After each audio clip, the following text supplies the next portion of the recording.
Evet arkadaşlar, size bugün Lenovo S500 arkadaşlar cihazımız nasıl SSD upgrade yapılır arkadaşlar onu göstereceğim. Şimdi bunu yapmamız için önce arkadaşlar yapmamız gereken şey şu. Önce cihazımızı ters çevireceğiz ve vidalarını sökeceğiz. Söktükten sonra arkadaşlar değişikliklerimizi yapacağız. Ondan sonra işlemimizi bitireceğiz.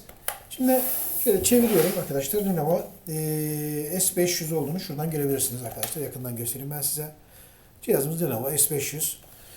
Yapmamız gereken şey şu arkadaşlar. Önce pili sökeceğiz. Pili söktükten sonra vidalarımızı sökeceğiz.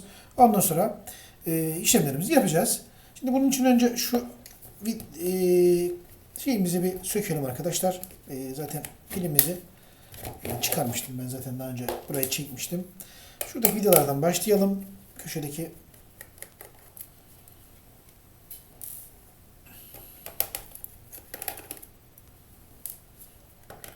önce arkadaşlar buradaki vidaları sökeceğiz. Sonra üst kısmında bulunan klavyeyi sökeceğiz arkadaşlar. Ve klavyenin altında da vidalar var. Onları da sökeceğiz. Ondan sonra işlemimiz bitecek. Şöyle yapayım. Önce alttaki vidalarımızı sökelim. Bakın burada klavye işareti var arkadaşlar. Bu klavyeyi de tutuyor. O yüzden bunları da sökmemiz gerekiyor. Çünkü klavyeyi de sökeceğiz. Bu klavye yerindeki vidalar arkadaşlar diğerlerinden farklıdır. Bu 3 vida klavyelerindeki. Bunları ayrı koyun arkadaşlar. Onları diğerleriyle karıştırmayın. Vidalarını söküyoruz.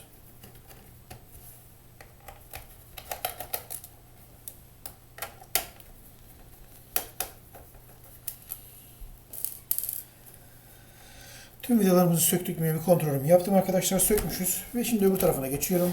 Şöyle ters çevirdim arkadaşlar. Lenovo S500 şurada. Bakın şu klavyeyi sökeceğiz arkadaşlar. Bu 3 vida vardı arkadaşlar. Onlar burada tutuyordu. O 3 vidayı da söktük arkadaşlar. Şimdi ince bir falçata olur ya da farklı bir şey olur arkadaşlar. Onunla beraber bunu alıyoruz. Ben falçatamı aldım arkadaşlar. Şöyle kenarına hiç kırmadan arkadaşlar bozmadan şöyle kenardan kaldırıyorum. Kaldırdıktan sonra arkadaşlar gördüğünüz gibi cihazımızın klavyesini söktük. Klavye bağlantısı burada arkadaşlar. Burayı sökerken dikkat ediyoruz. Şöyle yukarı doğru çekiyorum arkadaşlar. Bakın klavye şu beyaz bölgeyi arkadaşlar yukarı doğru çekiyoruz. Hafif ama çok sıkmadan.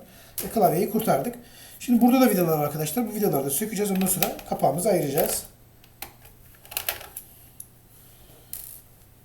Buradaki vidalarla arkadaşlar arka tarafta söktüğümüz vidalar aynı. O yüzden onları karıştırmadan takabilirsiniz.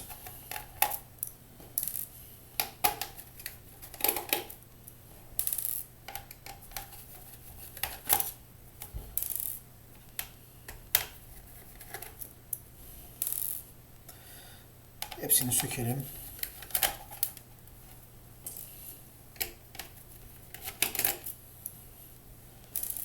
Bakalım sökmediğimiz vida kaldı mı arkadaşlar?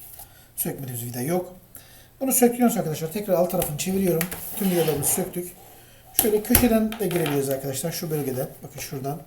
Şöyle girebiliriz. Ya da şuradan gireyim arkadaşlar. Şu bölgeden. Üst kısımdan. Bakın şuradan şöyle çektiğim zaman vidaları söktüğümüz için arkadaşlar tamamı çıktı. Şöyle çevireyim tekrar ben size arkadaşlar. Gördüğünüz gibi bakın burada bir Wi-Fi modülümüz var. Fanımız burada arkadaşlar. Fanımız burada. RAM'imiz var ve arkadaşlar bunun yanında da hard diskimiz burada. Bu şekilde söktük cihazımızı. Her şeyimiz hazır. Şimdi yapmamız gereken şey şu arkadaşlar. Evet arkadaşlar cihazımızı söktük. Şimdi hard diskimizi burada. Yeni SSD hard diskimizi takacağız. Ondan sonra formatlamamızı yapacağız arkadaşlar. Formatlamamızı yaptıktan sonra işlemimiz tamam. Yeni hard diskimizi de arkadaşlar şöyle çıkartayım ben. Gördüğünüz gibi yeni hard diskimiz burada sıfır alınmış. Bunu şimdi şöyle sökeceğim arkadaşlar ve yerine takacağız. Hard diskimiz burada. Diğerini söküyorum. Şurada bir hard diski tutan vidaları söküyorum arkadaşlar. Benimkinde 2 tane vida var arkadaşlar. Sizinkinde daha fazla olabilir. Şuradaki vidaları da sökersiniz arkadaşlar. Ondan sonra tamamdır. Vidayı söktükten sonra arkadaşlar hard diskimizi bu tarafa doğru itiyoruz arkadaşlar. Ondan sonra işlemimiz tamam. Bakın söktüm ben. Bunu çıkardım hard diski. Yeni diskimiz bu. Bunu takmadan önce arkadaşlar diğer diskte bulunan şu metal bölgeleri arkadaşlar bunu aktarmamız lazım. O yüzden onları da söküyorum. Şöyle Şöyle göstereyim ben size, bakın. Bu şekilde sökmüştük. Bu bölgeyi arkadaşlar şuradan sökeceğim.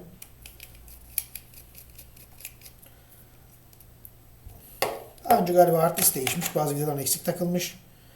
O yüzden bir tane vida vardı bu tarafta.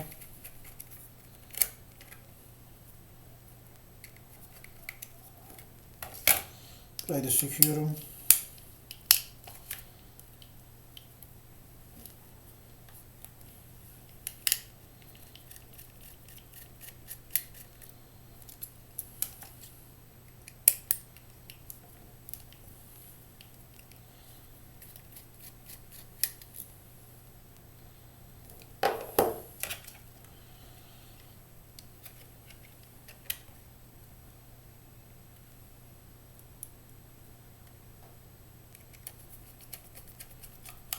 Bunu da yerine taktım. Diğer vidamızı da takıyorum.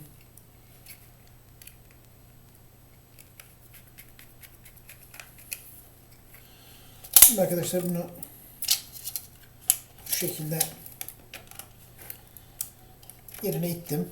Yani bunu buraya koyduk. Şimdi iki vidamızı söktüm. İki vidayı tekrar yerine takıyorum. Eski diskimiz burada arkadaşlar.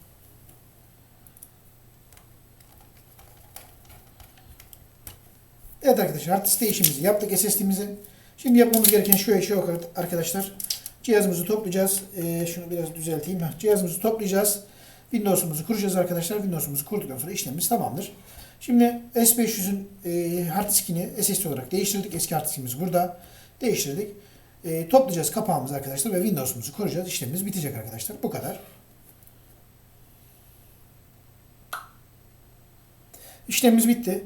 Şimdi yapmamız gereken arka kapağımızı takıp işlemimizi sonlandırmak. Arka kapağımızı şu şekilde takıyorum.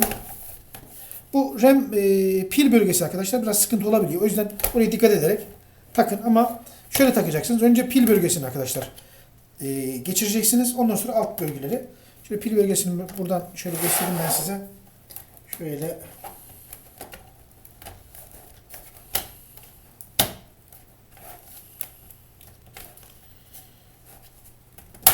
bu şekilde önce pil bölgesini geçirin. Sonra diğer bölgeleri arkadaşlar bastırırsınız. Bu şekilde bastırmanız yeterli. Şimdi kapağı yerleştirdik ama buradan vida vurmaya başlamayacağım arkadaşlar. Önce üst taraftan vida vuracağız. Bu bölgeden vida vuracağız arkadaşlar. Bu bölgeden vida vurduktan sonra işlemimiz tamam.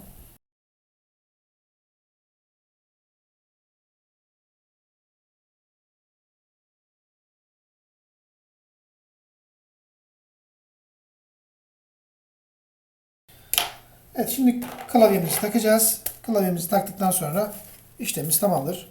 Şu şekilde arkadaşlar, şöyle. Önce klavyenin kablosunu geçireceğiz. Tabi şuradaki beyaz parçayı yukarı kaldırıyorsunuz arkadaşlar bu şekilde. Önce klavyeyi geçirdikten sonra tekrar şeyi kapatıp beyaz kapağı kapatıp arkadaşlar klavyemizi yerine oturttuktan sonra hafif bastırıyoruz. Bu şekilde klavyemiz yerine oturdu. Kapatıyorum arkadaşlar.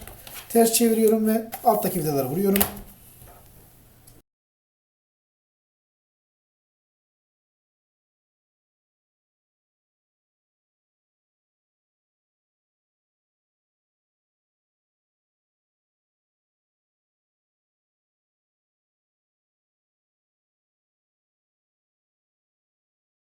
Vurmadığımız vida kalmış mı? Tamamını vurduk arkadaşlar. Tekrar pilimi takıyorum. Bu şekilde yerleştirdim. Tekrar cihazın ön tarafını çeviriyorum. Evet arkadaşlar, SSD değişimimizi yaptık. Şimdi cihazımı açıyorum. Bir kontrol edelim. Bakalım nedir durumu. Evet. Şimdi SSD'miz formatlı olmadığı için arkadaşlar farklı bir boot yöntemi deniyor. Fakat açamayacaktır. Buna flash disk takıp arkadaşlar formatlamamızı yapacağız. Ondan sonra işlemimiz bitecek. Şimdi yapmamız gereken şey şu. Buna bir tane bootable Windows USB flash disk takacağım. Ondan formatlamamızı yapacağız. İşlemimiz bitecek.